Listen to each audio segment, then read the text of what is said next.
It's a great honor to have won the Nobel Prize, and because of that, I have an extra burden, an extra job, which is to go out and inspire young people to go and achieve things on their own. So one of the things that we're hoping is it will inspire some young Greek people to go on to study science or medicine and become Nobel laureates on their own merits, but because of the contributions we've made to society as a whole. So Nobel wanted the prize to go to the people who've done the most benefit to mankind. When we came to Greece was to talk to professors in high school and teach them about how to teach about cosmology and the new advances in astrophysics, but also to give public talks. So last night I gave a public talk in Athens, and tonight there will be another public talk. It's very important to communicate to the general public all the exciting new things that are happening, particularly the great new advances like the discovery of gravity waves, what we've done to understand dark matter, some of the strange and new exciting events that are in the universe. So we came here to let the public know and to let the high school professors know what are the latest advances and how they can teach it to their students and how the public can relate to this, because new discoveries are going to be coming in the coming year.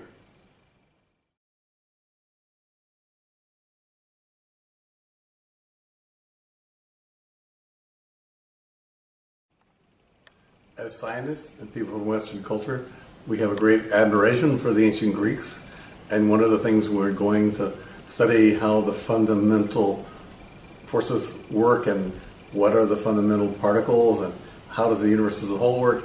We go back and look at what the ancient Greeks had to say, particularly you go back to Democritus, for example. We go back to Plato, Aristotle, Socrates, all the time in our discussions and trace the history of the ideas and their development and how science has progressed and how we've gone from thinking science in a sort of an abstract way to following the advice we were given, which was first science should save the phenomena, then it should go for the deeper explanations. And that's what we try to do. And we're now trying to apply the things we've learned about the world to issues that have to do with people's health and well-being. We're trying to make new devices to make better health care. We're trying to do new devices to be able to monitor and make people's lives better.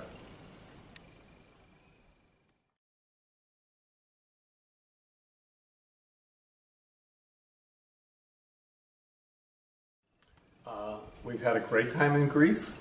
We got to do a lot of interesting things. We're teaching professors for high schools how to teach science and cosmology in high schools, and we got to go around and see Greece, have Greek food, and enjoy meeting some of our old friends. Today we took a side trip.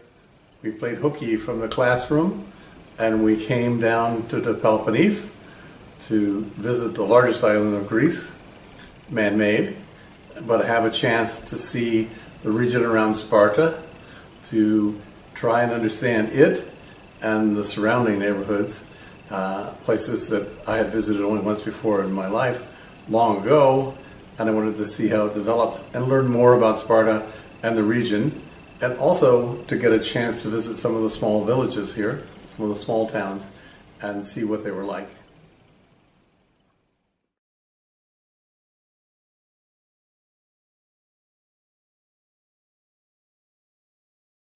Well, it was great fun. I've been hearing about Professor Spandidou and what he was doing here at Sparta, but it was fun to come and see what he was actually doing, because I didn't understand the main thing was the theater and the cultural activities. It was great to see that and see the quotes from the famous ancient Greeks and what they have relevance for the world today. But also we had a great typical Greek lunch, and that was a great opportunity.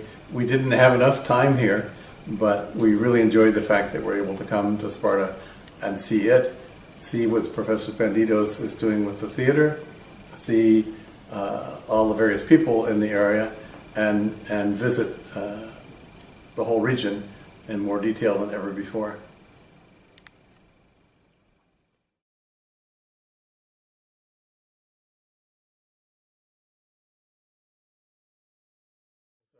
It was it was extremely interesting. I got to feel like an amateur archaeologist going to visit a site that's not completely excavated and a site that's not known to the public yet, but will be known as a great historical site. Everyone knows who Menelaus and Helen are, and her father, and how the Trojan War started. And it's great to go and see some of that history and be one of the first people to see that before the hordes of tourists come all the time. Now, what's interesting is to see how big and how beautiful and how complex they've carved them out of the complex way they've carved them out of the rocks, and how well preserved they are all these 4,000 years later.